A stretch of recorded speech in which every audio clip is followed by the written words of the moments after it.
கிறிஸ்துவுக்குள் பிரியமானவர்களே, கர்த்தரும் இரட்சகருமாய் இயேசுவின் ஈடின் நாமத்தினாலே உங்கள் யாவரையும் வாழ்த்துகிறேன். தேவனருளிய அப்பம் மினிஸ்ட்ரி சேனல் மூலியமாக உங்களோடு சந்திப்பதில் மிகுந்த மகிழ்ச்சிகிறேன். தினம்தோறும் புதிய நாளுக்காக பரிசுத்த வேதாந்தத்தில் ஒரு வாக்குத்தத்தங்களை தேவனுடைய நாம மகிமைக்கென்று நாம் தியானித்து புதிய நாளுக்காக நாம் ஜெபிக்கிறோம். இந்த நாளிலும் நாம் ஒரு பகுதி தியானிப்போம். ஏசாயா 51 அதிகாரம் 2 வசனம். உங்கள் தகப்பனாகிய ஆபிரகாமையும் உங்களை பெற்ற சாராளையும் நோக்கி பாருங்கள். அவன் ஒருவனாயிருக்கையில் நான் அவனை அழைத்து அவனை ஆசீர்வதித்து அவனை பெருக பண்ணினேன். ஹல்லேலூயா. கிறிஸ்துவுக்குள் பிரியமானவர்களே, இன்னைக்குள்ள வாக்குத்தத்தம் நாம் தியானிக்க ஒரு நிமிடம் நாம் கண்களை மூடி ஜெபம் செய்வோம். அன்பின் கர்த்தாவே, உம்மை நன்றியோடு துதிக்கிறோம்ப்பா. இப்பொழுதும் அடியேனை மறைத்து பரிசுத்த ஆவியானவர் நீங்க உங்க பிள்ளையோட பேசுங்க. உங்களுடைய ஜீவனுக்குள்ள அர்ப்பணிக்கிறோம். இயேசு கிறிஸ்துவின் பிதாவே, ஆமென். ஹல்லேலூயா. கிறிஸ்துவுக்குள் பிரியமானவர்களே, உங்கள் தகப்பனாகிய ஆபிரகாமையும் உங்களை பெற்ற சாராளையும் நோக்கி பாருங்கள். ஆதியாகமம் 12 அதிகாரத்திலே ஆபிரகாமோடு தேவன் பேசுகிறார். உன் இனத்தையும் உன் தகப்பனுடைய வீட்டையும் புறப்பட்டு நான் உனக்கு காண்பிக்கும் தேசத்துக்கு போ. நான் உன்னை பெரிய ஜாதியாக்கி உன்னை ஆசீர்வதித்து உன் பெயரை பெருமைப்படுத்துவேன். நீ ஆசீர்வாதமாய் இருப்பாய். உன்னை ஆசீர்வதிக்கிறவர்களை ஆசீர்வதிப்பேன், உன்னை சபிக்கிறவர்களை சபிப்பேன். பூமியில் உள்ள வம்சங்கள் எல்லாம் உனக்குள் ஆசீர்வதிக்கப்படும் என்று பிதாவாகிய தேவன் ஆபிரகாமோடு பேசினார். ஆபிரகாம் தேவனுடைய வார்த்தைக்கு கீழ்ப்படிந்து தன் இனத்தையும் தன் தகப்பன் வீட்டையும் புறப்பட்டு தேவன் காமிக்கிற தேசத்துக்கு புறப்பட்டு போனார்.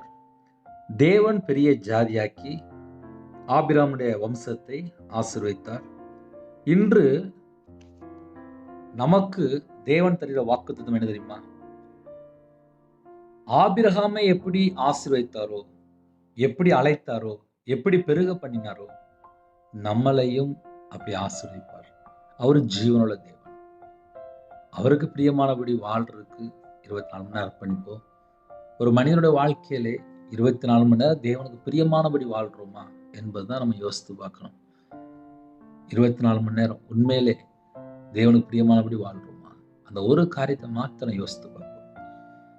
உங்கள் தகப்பனாகிய ஆபிரகாமையும் உங்களை பெற்ற சாராளையும் நோக்கி பாருங்கள். அவன் ஒருவனாயிருக்கையில் நான் அவனை அழைத்து. ஆபிரகாமை அழைக்கிறார், ஆபிரகாமை ஆசீர்வதிக்கிறார், ஆபிரகாமை பெருக பண்ணினார். எல்லாமே தேவன் ஆபிரகாமை கூப்பிட்டு அழைத்து ஆசீர்வதித்து பெருக பண்ணினார். இன்று நம்ம குடும்பத்தை அழைக்கிறார்.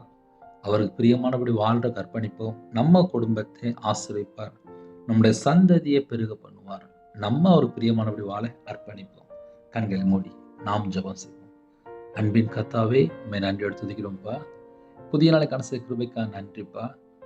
24 மணி நேரம் உமக்கு பிரியமானபடி வாழ்றதுக்கு அர்ப்பணிக்கிறோம்ப்பா. அழைக்கிறீங்க, ஆசீர்வதிக்கிறீங்க, பெருக பண்றீங்க. எங்க வாழ்க்கையிலே எங்களுக்கு என்ன வேணும் உமக்கு தெரியும். 24 மணி நேரம் உங்களுடைய வார்த்தைக்கு கீழ்ப்படி இருக்க எங்களுக்கு கிருபை தாங்கப்பா. புது கிருபையால் நிரப்புங்க. உங்களுடைய பிரசன்னத்தால் மூடுங்க. இந்த நாளிலும் ஜெப அபிஷேகம் தாங்க, தியானிக்கிற அபிஷேகம் தாங்க, பரிசுத்தாலாம் நிரப்புங்க, அக்னி அபிஷேகம் நிரப்புங்க. ஆவிக்குரிய 9 கனிகளினாலும் ஆவிக்குரிய 9 வரலாறு நிரப்புங்கப்பா. யாரெல்லாம் இணைந்திருக்காங்களோ உங்களுடைய கையின் கீழ் ஆசிரிங்க, உங்களுடைய அப்பத்தின் தண்ணி ஆசிரிங்க. உங்க ஜீவனுக்கு என்ன வேணுமோ எல்லாவற்றையும் தந்து ஆசிரிங்க. மகிமையின் ஆவியானவரே என் மேல தங்கிருங்க. என்னோட ஆவி, ஆத்துமா, சரீரம், சிந்தனை, நினைவு எல்லாம் இயேசு கிறிஸ்து அதனால வேறுபட்டும் பிதா குமாரன் பரிசுத்த நாமத்தினாலே முத்திரைப்படட்டும். எங்க இதயத்துக்குள்ளே தேவன் தங்களுடைய ஆலயமா இருக்கணும்ப்பா. தேவையில்லா எல்லா காரியத்தையும் வெளியே எடுத்து போடுங்க. எங்க இதயத்துக்குள்ளே நீங்க வாங்கப்பா. பிதா குமாரன் பரிசுத்தன் நீங்க வாங்கப்பா. இந்த நாளை ஆசீர்வதித்தாங்க. உமக்கு பிரியமானபடி வாழ என்னோட ஆவி, ஆத்மா, சரீரம், சிந்தனை, நினைவு எல்லாவற்றையும் அர்ப்பணிக்கணும். இந்த நாளிலும் யாரெல்லாம் தாழ்த்தாங்களோ அவங்களுடைய கையின் கீழில் ஆசீர்வதித்து, அவங்களுடைய அப்பத்தின் ஆசீர்வதித்து, அவங்களுடைய வம்சத்தை ஆசீர்வதித்து, அவங்களுடைய தலைமுறை ஆசீர்வதிங்க. எல்லா குடும்பமும் சம்பூர்ணமாக அழிவு பெறட்டும். குறைகள் குற்றங்களை மன்னிங்க. கர்த்தராகிய இயேசு நாமத்துக்குள்ளே ஒவ்வொரு குடும்பத்தை அர்ப்பணிக்கிறோம். இந்த நாளைக்கான சில கிருபைக்கு 1000 மடங்கு ஸ்தோத்திரம். பிதா குமாரன் பரிசுத்த நாமத்தினாலே ஒவ்வொரு குடும்பத்தையும் ஆசீர்வதிங்க. எல்லா குடும்பத்தையும் கர்த்தர். இந்த நாளில் யாரெல்லாம் தாழ்த்துவாங்க எல்லா குடும்பத்துக்கும் முன்னும் பின்னுமா தேவதை நிப்பாட்டி எல்லா குடும்பத்தையும் கர்த்தர் பாதுகாத்துங்க. உங்க நாமம் மகிமைப்படட்டும். இயேசு கிறிஸ்துவின் பிதாவே, ஆமென். தேவனுக்கே மகிமையுண்டாதாக. கர்த்தர் தாமே உங்களையும் உங்கள் குடும்பத்தையும் சகல காத்தும் சம்பூர்ணமாக திருப்தியாக கர்த்தர் கொடுத்து ஆசீர்வதிப்பாராக. ஆமென். God bless you. Thanks for watching. Please subscribe our channel. Click the like and share. Click the bell. God bless you.